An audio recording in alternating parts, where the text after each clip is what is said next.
Hello friends, today we are going to discuss on the theme and synopsis of the novel To Serve with Love. First of all, let's say information about the novelist. E.R. Braithwaite. E.R. Braithwaite is a British American novelist, writer, teacher and diplomat. His famous work of art is his autobiographical novel To Serve with Love. Braithwaite's numerous writings primarily deal with the difficulties of being an educated man, a black social worker, a black teacher, and simply a human being who found himself in a set of inhuman circumstances. Braithwaite was best known for his stories of social conditions and racial discrimination against black people. The present novel is an autobiography of E.R. Braithwaite. He is an engineer but accepts the job of a teacher in a rough London east End school. विद्यार्थी मित्रांनो, आपण जेव्हा novel शिकलो त्यावेळी आपण पाहिलं की E.R. Brathwaite यांची ही ऑटोबायोग्राफी आहे, आत्मचरित्र आहे. आणि या आत्मचरित्राची मेन थीम जी आहे ती म्हणजे रेसिझम, टीचर स्टुडंट रिलेशनशिप. आणि आपण पाहिलं की या नॉव्हेलमध्ये E.R. ब्रेथवेट यांना आलेले कटू अनुभव रेसिझमबद्दलचे याबद्दल त्यांनी लिहिलेलं आहे. He is an engineer and accepts the job of a teacher in a rough London East End school. ते पेशाने एक इंजिनियर आहेत, पण ते एका टीचरचा जॉब त्यांनी एक्सेप्ट केलेला आहे आणि त्या शाळेचं नाव आहे London East End school. The school is full of trouble maker students. आणि या शाळेमध्ये अतिशय त्रासदायक असे विद्यार्थी आहेत. They were rejected from other schools for their behaviour. आणि या विद्यार्थ्यांना जे ट्रबल मेकर स्टुडंट्स आहेत त्यांना इतर शाळेतून काढून टाकण्यात आलेलं आहे आणि त्यांनी या स्कूलमध्ये म्हणजे लंडन ईस्ट एंड स्कूलमध्ये ॲडमिशन देण्यात आलेली आहे. At the beginning the narrator is ridiculed and bullied by the students. सुरुवातीला आपण पाहतो की हे विद्यार्थी जे आहेत ते शिक्षकाला म्हणजेच E.R. ब्रेथवेट यांना वेड्यात काढत आहेत, त्यांना त्रास देत आहेत, त्यांना गुलाम बनवलं जातं आहे. आणि अशा प्रकारे त्रासदायक वातावरणातून हे E.R. ब्रेथवेट जे आहे ॲज अ टीचर म्हणून ते जात आहेत. But later his calm behaviour and desire to see them succeed gradually earn him their respect. पण हळूहळू या शिक्षकांचं म्हणजेच E.R. ब्रेथवेट यांचं जे काम बिहेवियर आहे, शांत वागणूक आहे, हिच्यामुळे हे जे विद्यार्थी आहेत त्यांच्या मनामध्ये शिक्षकाबद्दल एक प्रकारचा रिस्पेक्ट, आदर निर्माण होताना आपण पाहतो आहोत. आता पाहूया नॉव्हेलची थीम म्हणजे मध्यवर्ती कल्पना. The main theme of the novel is racism, prejudice and teacher student relationship. जसं की आपण सुरुवातीलाच पाहिलं की रेसिझम म्हणजे काय की वंशवाद, वंशभेद असा अर्थ होतो. काही वंशाचे लोक इतरांपेक्षा श्रेष्ठ असल्याची श्रद्धा असते आणि अशी श्रद्धा असणाऱ्यांनी इतरांना दिलेली अन्याय वागणूक यालाच वर्णद्वेष किंवा वंशभेद असं म्हणतात. डिक्शनरी मिनिंग याचा आहे the belief that some races of people are better than others, unfair ways of judging people that shows their belief म्हणजेच वंशवाद. आणि प्रेज्युडिस म्हणजे पूर्वग्रह. अँड टीचर स्टुडंट रिलेशनशिप आणि शिक्षक विद्यार्थी यांचं नातं कसं असायला पाहिजे, या तीन प्रमुख थीम म्हणजे मध्यवर्ती कल्पना या नॉव्हेलमध्ये पाहायला मिळतात. To sir with love is an autobiography of E.R. Braithwaite. The main character of the novel is of course Braithwaite himself. He works as an engineer in an oil refinery and also served in the Royal British Air Force in war times. लेखक एका तेल शुद्धीकरणाचा जो कारखाना आहे त्याच्यामध्ये engineer म्हणून काम करत आहेत आणि त्यांनी रॉयल ब्रिटिश एअरफोर्समध्ये सुद्धा जेव्हा युद्धकाळ होता त्या युद्धकाळामध्ये त्यांनी त्यांचं योगदान दिलेलं आहे. The racism prevalent in Great Britain during the mid 1940s. आणि या नॉव्हेलमध्ये 1940मध्ये ग्रेट ब्रिटनमध्ये रेसिझम म्हणजे वंशवाद हा किती प्रचलित होता असं दाखवण्यात आलेलं आहे. He experiences the racism many times. त्यांना या वंशवादाचे जे अनुभव आहेत ते अनेकदा आलेले दिसतात. इन्क्लुडिंग कुठे असतात, कुठे अनुभव मिळाले त्यांना हे? Including encounter in the bus, at job interviews, in search of housing, at the restaurant with his girlfriend and even his work place Greenslade school. अशा अनेक ठिकाणी पदोपदी त्यांना या रेसिझमचा म्हणजेच वंशवादाचा सामना करावा लागतो आहे. At the outset, Braithwaite is struck by the unexpectedness of such prejudice. When he served Great Britain in Royal Air Force, he was given respect and esteem in the society. The day he left the job, he finds himself to be an outsider. जेव्हा ते great ब्रिटनच्या royal एअरफोर्समध्ये काम करत होते service करत होते, त्यावेळी त्यांना समाजामधून रिस्पेक्ट मिळायचा, एस्टीम मिळायचं.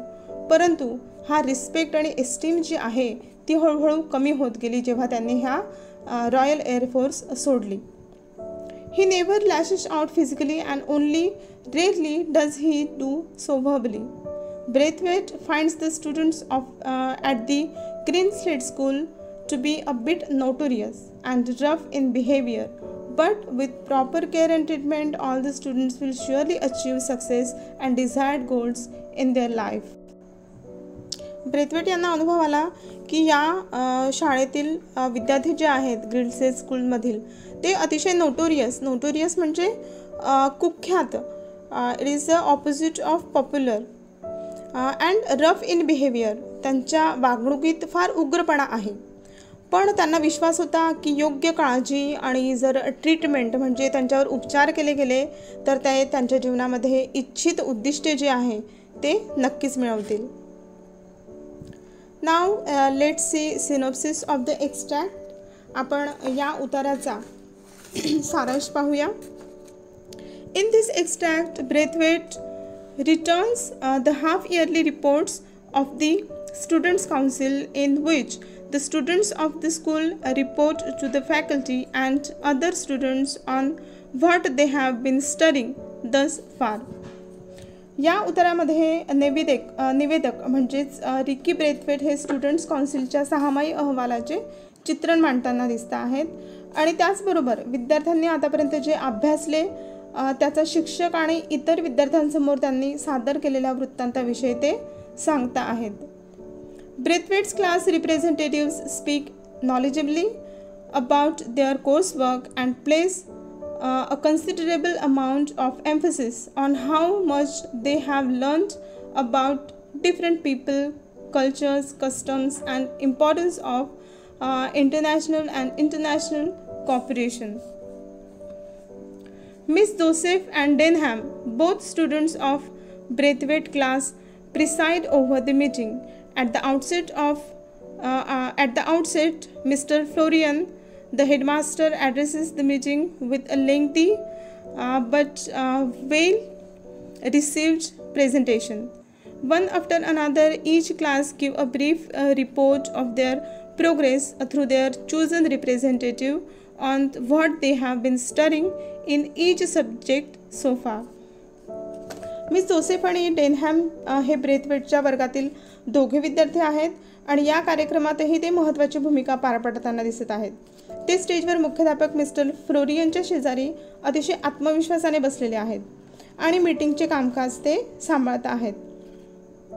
कामकाजाचे वाटप आणि कार्यक्रमाची आखणी ते अगदी व्यवस्थित पद्धतीने, विनयशील आणि कार्यक्षम पद्धतीने करताना दिसत आहेत.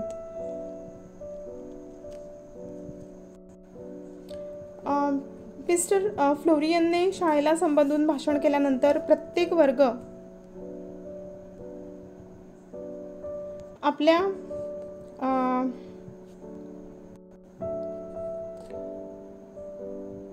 निवडलेल्या प्रतिनिधींच्या मार्फत प्रत्येक विषयातील त्यांच्या प्रगतीचा एक संक्षिप्त असा आढावा घेतो. ब्रेथवेटचे वर्गप्रतिनिधी त्याच्या कोर्सवर्कबद्दल माहितीपूर्ण अहवाल सादर करतात. A panel of teachers is chosen for each class to answer any questions regarding the report submitted by the class. The lowest class begins first, and it is obvious that as the students progress through the ranks, there is a marked development in their ability to express themselves Mr. Braithwaite's class, being the oldest, was the last to present their report. सर्वांचे सादरीकरण झाल्यानंतर आयत्या वेळी निवडलेले शिक्षकांचे panel विद्यार्थ्यांनी विचारलेल्या प्रश्नांची उत्तर देतात. या सत्रासाठी Mr Weston, Mrs Dale Evans आणि मिस फिलिप्स यांची निवड केलेली असते.